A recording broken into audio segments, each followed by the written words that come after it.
Hello there, welcome back. You are watching We On Wild as One. Thank you for staying with us. I'm Eric Njoka, our top stories.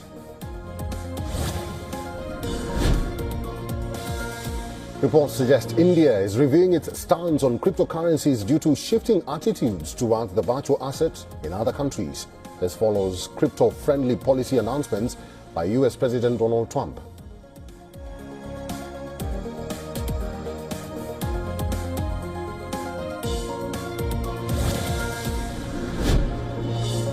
President Donald Trump says Americans may feel economic pain from his tariffs on key trading partners, but argues it will be worth the price to secure US interests.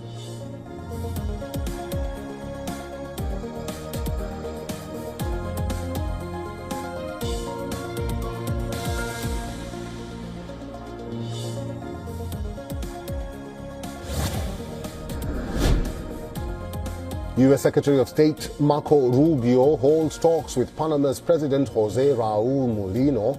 This as President Donald Trump increases the pressure on Washington's neighbors and allies, including a demand for the Panama Canal to be returned to the U.S.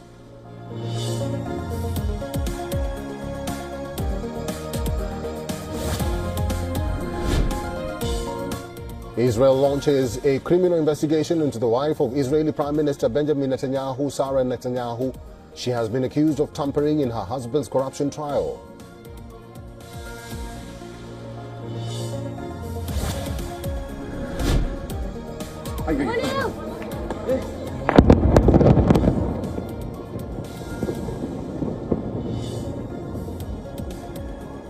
The Israeli military blows up several buildings in the West Bank in a series of simultaneous explosions. Palestine claims around 20 buildings in the Jenin refugee camp were reduced to dust.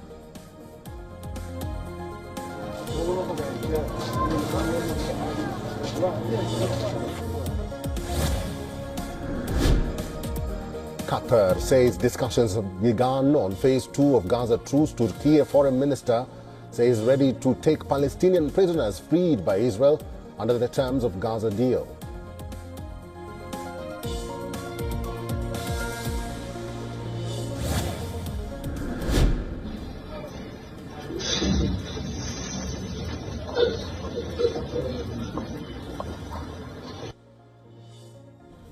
Taliban's Deputy Minister Mohammad Nabi Omari weeps while speaking about the group's strict restrictions on girls' education. He urges Taliban leader Haibatullah Akhundzada to lift the ban on women's education.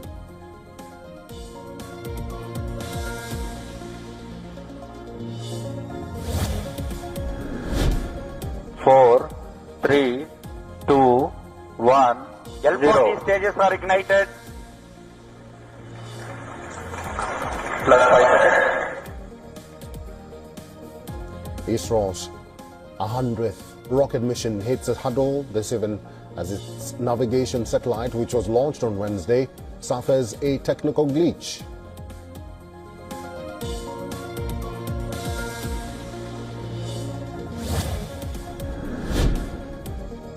And the largest Hindu temple and cultural complex in the Southern Hemisphere opens in Johannesburg, South Africa.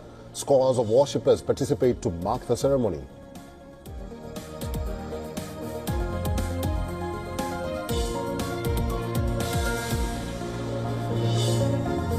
Overnight, we've been conducting search and rescue operations, or really since our last update.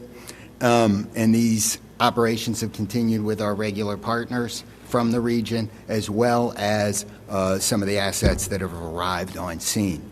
During our salvage surveys in preparation to lift the aircraft, additional remains were located and removed from the river and taken to the medical examiner's office.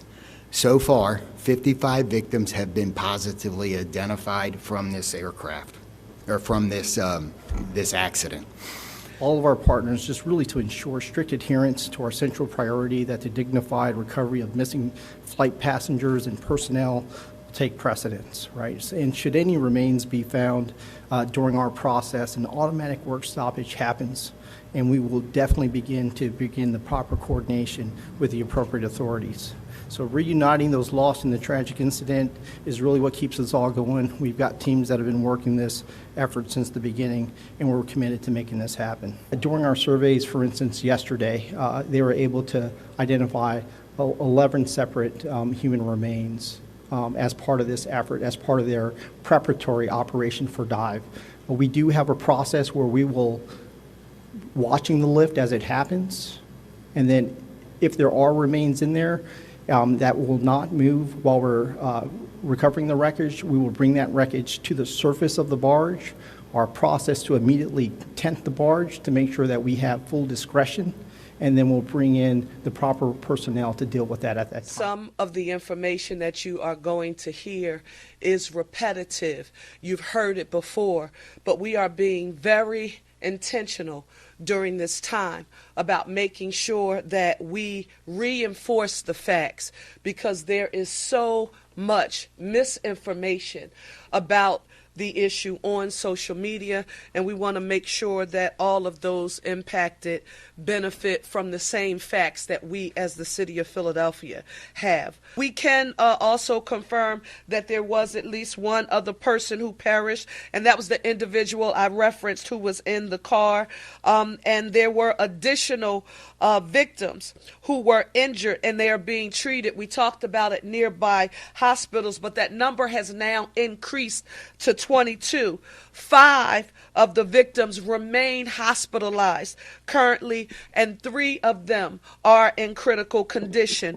We have not, out of respect for their families and their loved ones, shared the names of any of those who have been impacted. Wayback Machine.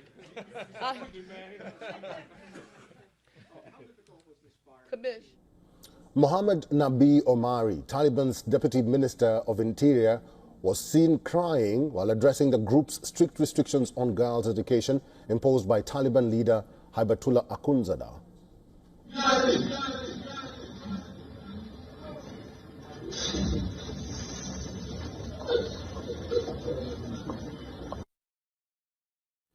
Now, in this exclusive video accessed by WION, Omari urged the reopening of girls' schools, saying, even if it's not a religious obligation, it is at least permissible.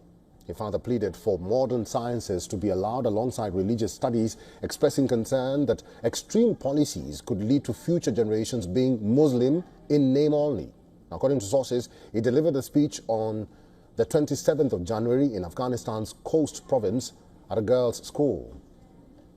Maulwi Mohammed Nabi Omari currently serves as the first Deputy Minister for Security Affairs in the Taliban government and served as a member of the Taliban's political office in Doha until August 2021. He is a key member of the Haqqani network. He previously served as the governor of Khost province and has been with the Taliban since 1996. After the Taliban's fall of 2001, Omari was captured by U.S. forces in 2002 and was transferred to Guantanamo Bay. In 2014, he was released in a prisoner exchange. His Guantanamo file states he had strong operational ties to Al-Qaeda. Let's now move on to another story here, where all eyes are on Israeli Prime Minister Benjamin Netanyahu's visit to Washington, as he is all set to hold talks with U.S. President Donald Trump. This marks his first visit since Trump assumed office. Netanyahu will begin talks on a second phase to the Gaza ceasefire in Washington.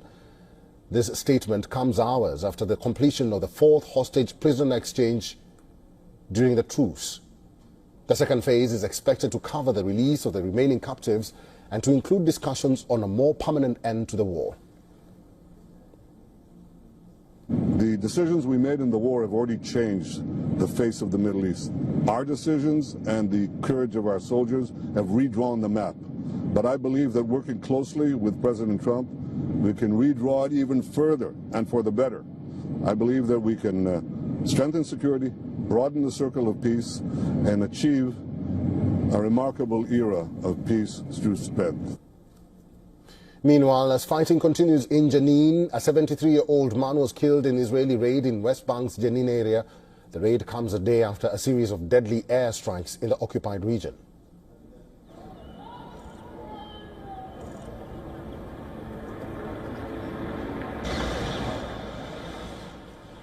These are the visuals from West Bank.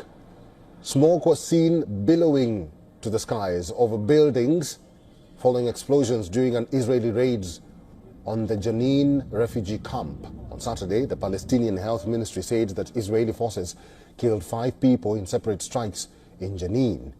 In other developments, Qatar's Prime Minister called on Israel and Hamas to immediately begin negotiating phase 2 of the Gaza ceasefire, adding that there is no clear plan for when the talks will begin.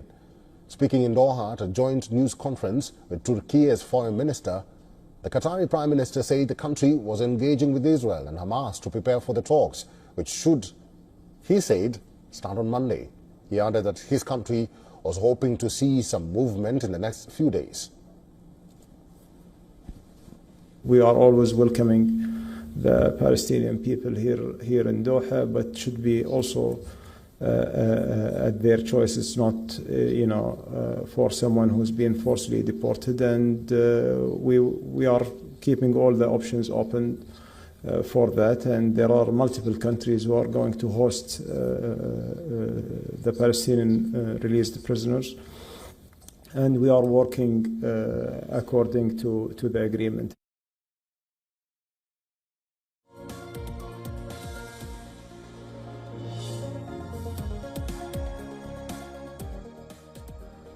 Netanyahu's office says U.S. President's West Asia envoy Steve Witkoff will talk to Qatar and Egypt, which are the key mediators, after which steps to advance the negotiations, including dates for delegations to leave for talks, will be discussed with the Israeli premier. This comes as Israelis protest for hostage release as exchanges continue. Thousands gathered in Tel Aviv demanding the return of hostages from Gaza. 3 more Israelis were freed in exchange for 183 Palestinian prisoners on Saturday. Meanwhile, the Rafah border crossing has reopened for the first time since May 2024. United Nations vehicles, buses and ambulances transported Palestinian patients from Gaza into Egypt. The initial list includes 50 injured militants, 50 wounded civilians and escorts, with another 100 expected to cross on humanitarian grounds.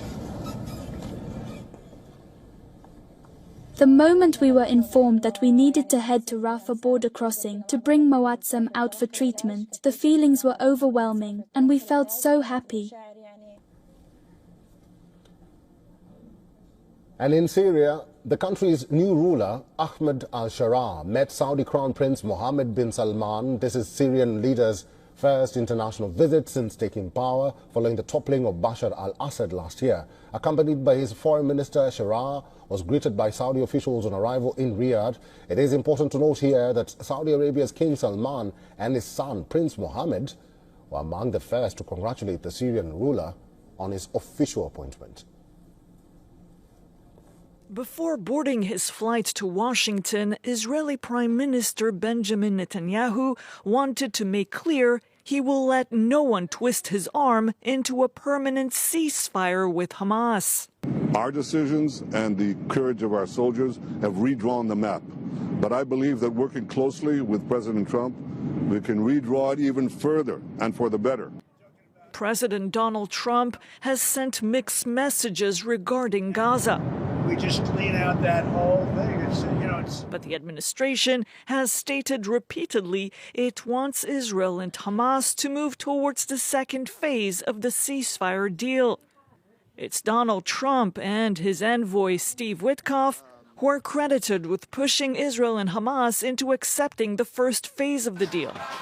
Israeli protesters and hostage families have asked Trump directly to press Netanyahu into continuing with its second phase, the release of all of the hostages in exchange for hundreds of Palestinian prisoners and the pullout of Israeli troops from Gaza. I'm calling President Trump, do everything that to keep going with the second step of the hostage deal. Don't let Netanyahu torpedo the second step. The Israeli Prime Minister has said he won't accept a permanent ceasefire that would allow Hamas to remain in power in Gaza. Yet that is what's planned in phase 2. Netanyahu says his priority in Washington is to find ways to defeat the armed group that carried out the October 7 attacks. Rwanda has welcomed calls for a summit of two African regional groups to discuss the escalating conflict in the Democratic Republic of Congo. The M23 rebels that the United Nations and several nations say are backed by Rwanda have made substantial gains in the east of the DRC, taking the major city of Goma and vying to march towards the capital Kinshasa. The 16-nation South African Development Communities, or SADC, on Friday called for a summit with the 8-country East African community regarding the security situation in the DRC. The Rwandan Foreign Ministry has said it welcomes the proposed joint summit, adding it had consistently advocated for a political solution to the ongoing conflict. Meanwhile, churchgoers attended their first services in Goma since the Rwandan-backed armed group M23 seized the city, the east of the country, earlier this week. The fall of Goma has rattled the continent, prompting international condemnation and fears of a humanitarian crisis. In other developments, the city's hospitals are overwhelmed with those wounded in the fighting. The Congolese authorities say that at least 773 people were killed in eastern Congo's largest city of Goma and its vicinity this week. There's amid fighting with Rwandan-backed rebels who captured the city in a major escalation of a decades-long conflict. The soldiers asked me for money and I told them I had nothing. Then they fired bullets, one that hit me and another missed. Then the neighbors fled. Goma has long served as a hub for humanitarian aid in the troubled region, and millions are at risk with humanitarian operations being brought to a standstill due to the fighting. For now, food and medical supplies have little means to arrive in Goma. While the situation in the DRC remains tense, internally displaced people in the crisis-stricken country are on the move again. The people are preparing to leave the huge Kanya-Ruchinya camp on the outskirts of Goma. The camp has emptied following the capture of the city by Rwandan-backed M23 fighters. I'm happy because since the displaced people left, a wind of relief has been blowing. There were too many of us in this neighborhood, and now that they've gone, we'll be able to resume our activities. When they were here, we couldn't go and farm for fear that they would steal our produce. Now that they've gone, we'll be able to start working again. Residents in Kinshasa are hoping that the Rwandan-backed rebels will find common ground with the government and halt the offensive. Rwanda is being used by the West, and the West, Rwanda, is using Nagana to plunder our minerals and to carve up the east of the country. This is what is happening in our country right now.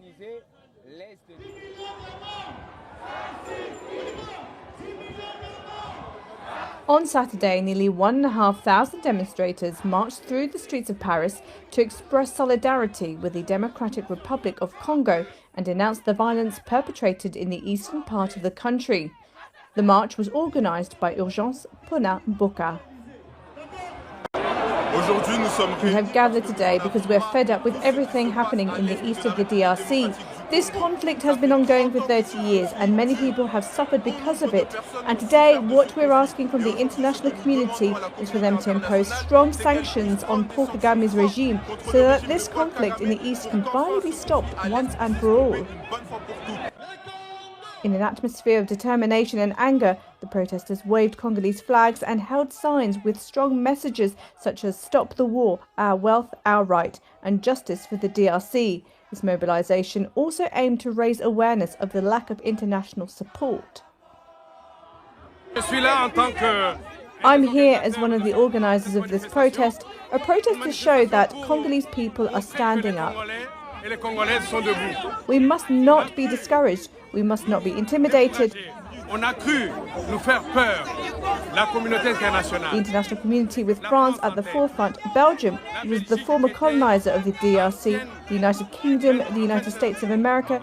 This is what we call the international community, and they are still against us. Le Royaume-Uni, les États-Unis d'Amérique, ce qu'on appelle la communauté internationale est encore contre nous. And today we've said no, and we are showing it.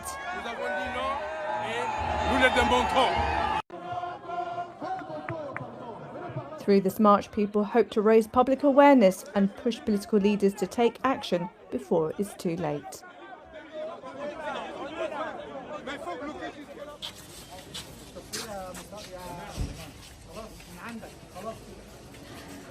كنت أنا فرحانة إني طلعت في ابني لأنه الله بده يشفيه وعمل له العمليات، بس بنفس الوقت كنت زعلانة لأنه ما فيش إلنا مأوى.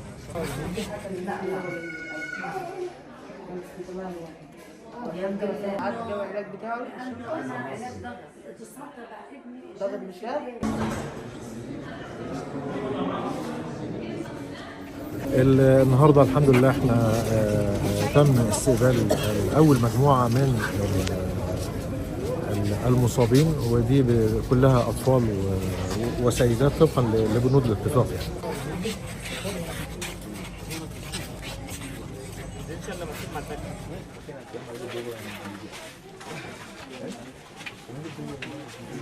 On est tellement débordés et on continue toujours à travailler. Et on espère qu'avec la situation qui devient un peu calme, peut-être ça va nous aider à bien travailler aussi, mais il y aura le stockage qui va bientôt se terminer parce que le matériel, on n'a pas assez de matériel. Merci.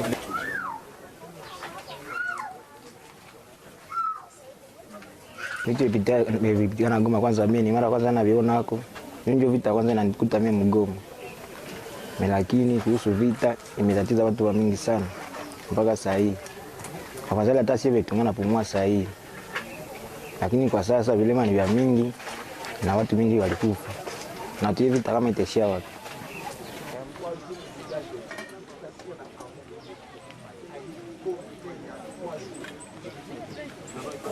Apre nikamwambia sina franga, wakaanza piga masasi, nikaswata kazo wakanipiga kamoya, ikapita kauku na zingine mumigulu. Apre sasa waachirani wakalamuka na wakakimbiaka.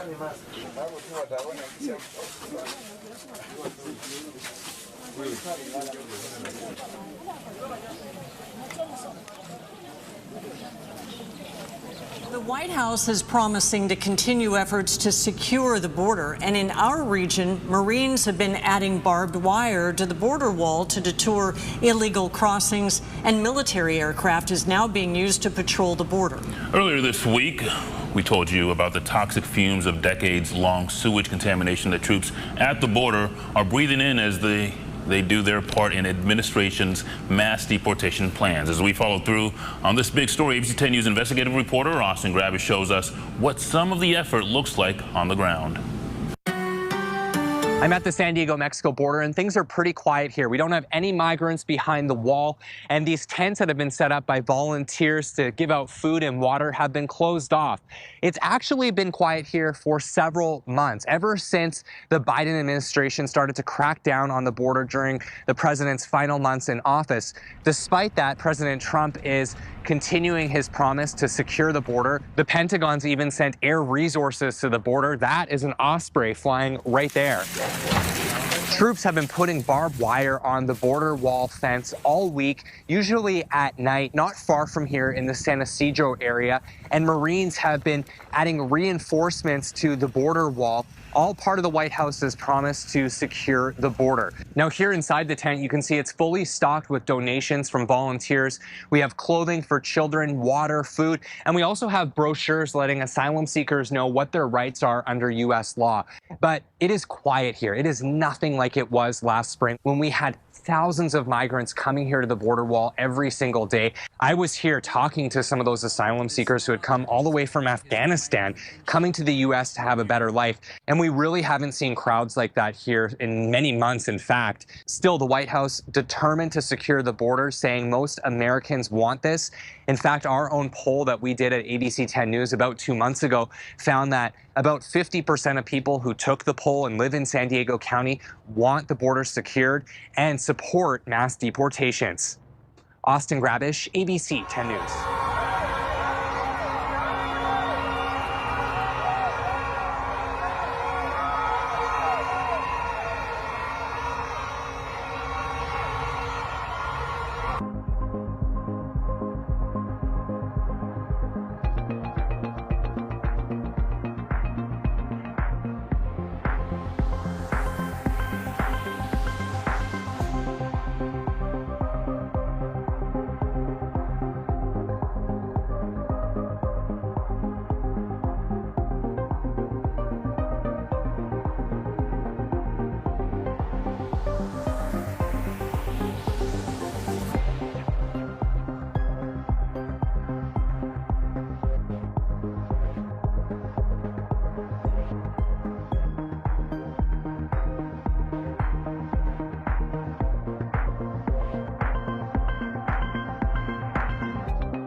the first 2 weeks of the Trump administration. You've been there, you've been watching it up close. It's been a bit of a Hollywood thriller, really, if you look at it, and it's hard to look away.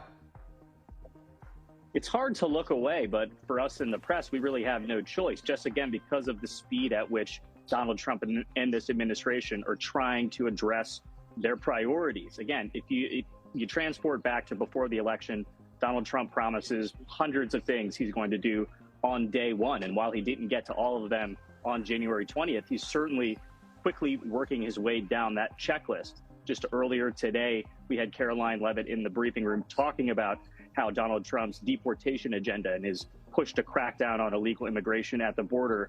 She was showing immigrants in America with criminal records who are here illegally, who have been arrested by the administration, who are in the process of being deported. Again, it's early days here in the Trump administration 2.0, as we're calling it, and it's very difficult to look away, but that's mostly because of all of the things this White House is attempting to do in its early stages. You mentioned the deportation. It's come with a fair deal of controversy. It has, and we know that was going to be the case. I mean, Donald Trump's immigration priorities and policies were heavily criticized by other people on the Democratic side of the aisle, not only during his first term, but during his 2024 campaign. And again, let's not forget, this is really stretched back to 2022. He ran for 2 years because he announced just days after Republicans won a big majority in the midterm elections. And again, I do think the way that the Trump administration has sort of telegraphed their punches, none of this is a surprise. So Democrats are sort of having trouble trying to rally around and express the same sort of outrage and even energy in resistance that they did during Trump's first term. Okay, at what point do you think there needs to be a bipartisan message on this? I know there's an election coming up and this is a really important issue, and fundamentally you're keeping, and Peter Dutton is keeping the government on their toes on this matter. But at some point, does it need to be a united front from all political leaders?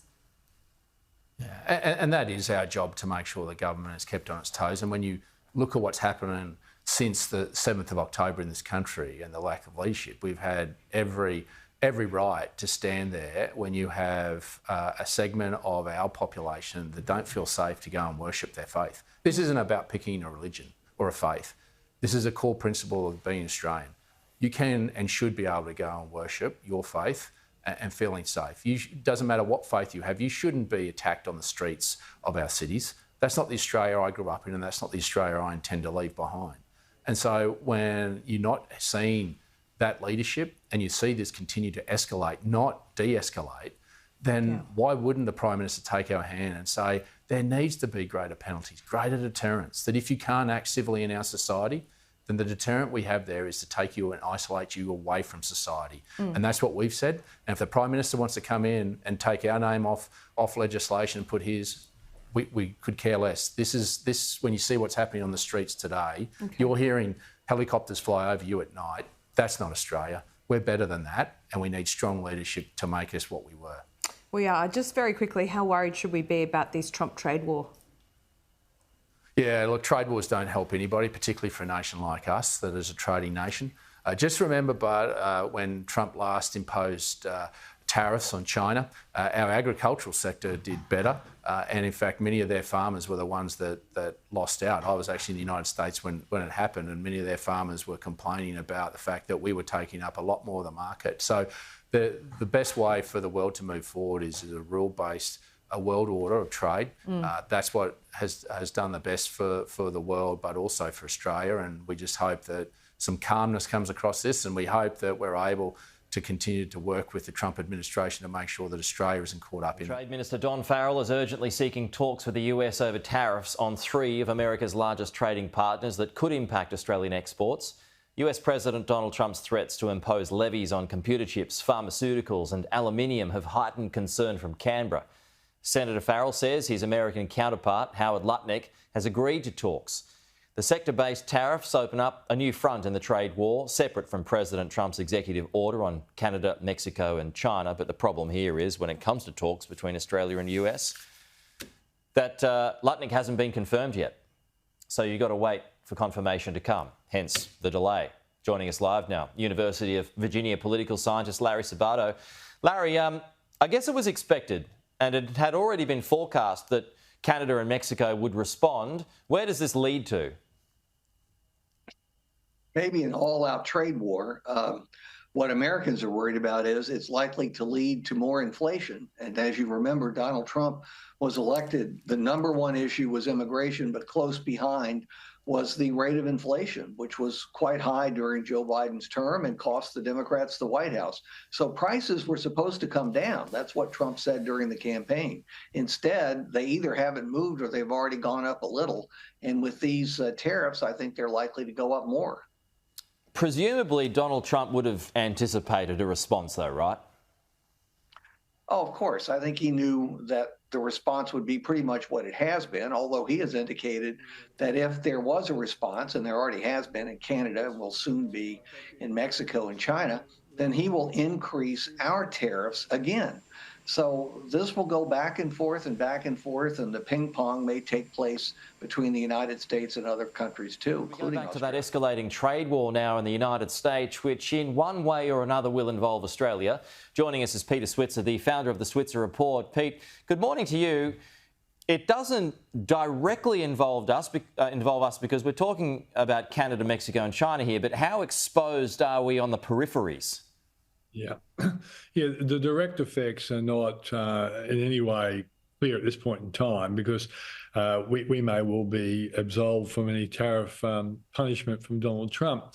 But the bottom line is there are positives and negatives. Obviously, Mexico and Canada they're going to have to find different markets, and in finding different markets, they'll be cutting prices. So there could be stuff that we buy from overseas that becomes cheaper as a consequence of the tariffs. But China, on the other hand, a 10% duty, it could affect their growth. And of course, they're our most important trading partner, so there could be a knock-on and indirect effect there. But also, if you look at the potential for inflation in the US because of the tariffs that are imposed, that might mean that US inflation remains higher than expected. It could mean that there are less rate cuts in the US. Our Reserve Bank could easily play it very conservatively on rate cuts, because I think that the world is going to have a global trade war. Yeah, so this could, right. So this would be a factor for Michelle Bullock and her board at the next meeting. That's right. I think the February rate cut, I think, is a very good chance, Peter. I'd be prepared to back nearly all your annual salary on that.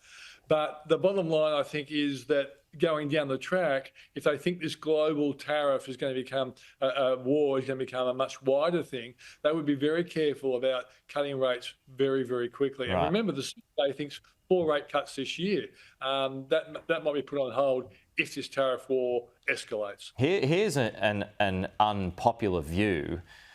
Would there be a chance that Michelle Bullock keeps rates as they are for 3 more months of data, just to be sure? Well, I think given the history of the Reserve Bank, I think that's probably a reasonable argument. I'm just hoping, remember, this is the first female Reserve Bank governor, so we might actually get a much better result than the males in the past. As Paul Keating has said in the past, the RBA is always late to the party. Let's hope Ms Bullock is actually early to the party. And I do really think that a rate cut is overdue. But you're right. If she plays a conservative game, she could easily hold it for 3 months. Because, I mean, the potential is that things just rev up again. The housing market, inflation goes again because, people, happy days, we've got more money, let's go spend it. Yeah, I think one rate cut wouldn't instantly result in that, Pete. I think there are a lot of... See, the thing is this economy is doing well on the back of the public service, which has really been expanded, immigration helped, and look, also all the people without debt. But 1/3 of a households do actually carry debt. Yeah. And I think one rate cut's not going to instantly bring on the party effect. I think it would have to be like 3 with the potential of 2 more. That would actually start exciting the economy. But the economy might need it then. Yeah. Particularly. Yeah. Okay, good one, Pete. Thank you. We'll chat again soon. Claudia Sheinbaum is saying she's going to go pretty equally. So the United States is talking about 25%, and they're going to really try and punish US exporters to Mexico in the same kind of level. So already there's been predictions that if this happens, Mexico will go into recession, within a few months of this trade war going into effect. And you'll see, you have about $500 billion worth of trade. Mexico is in fact the biggest trade partner with the United States in the world now, bigger than China or Canada. And so many goods, including things like avocados, which are very popular in game day coming up next Sunday, will be prices go up and all of these kind of things. So it'll be really, really big impact. A lot worse for Mexico, but the United States will feel it as well. I think most people seeing this thought Donald Trump was bluffing. It was a form of putting pressure on Mexico effectively to crack down. But as we're talking about in Canada, it's unsure what he's really after. Is he really want to change the whole trade arrangement and feels that people who are importing goods to the United States should be paying for that privilege? And so kind of basically changing the whole idea of free trade in this region. La iniciativa privada está muy preocupada. Hay una alerta, hay focos rojos, hay incertidumbre. Desde el punto de vista económico, porque el hecho de que pongan un 25% de aranceles o estos tariffs que le llaman, pues va a sacar de competitividad a muchas empresas y va a haber mucha inflación o va a causar que haya inflación.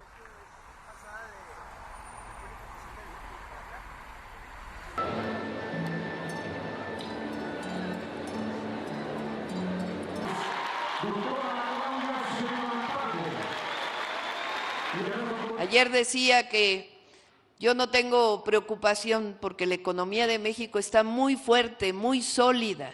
Y eso es gracias al pueblo de México, al pueblo trabajador que trabaja todos los días para sacar adelante a nuestro país. Es importante también pensarnos como sociedad, cómo avanzamos. I think, yeah, initially it might not work out so well, but if we get our energy secured, if we get our energy down, I think it'll be all right. For the long run, I think it'll be okay.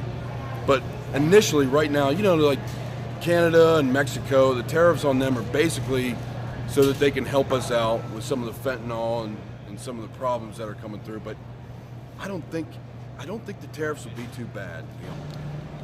Let's give it a go. Let's give it a go. And we'll see. I mean, we still have 4 years to give it a shot.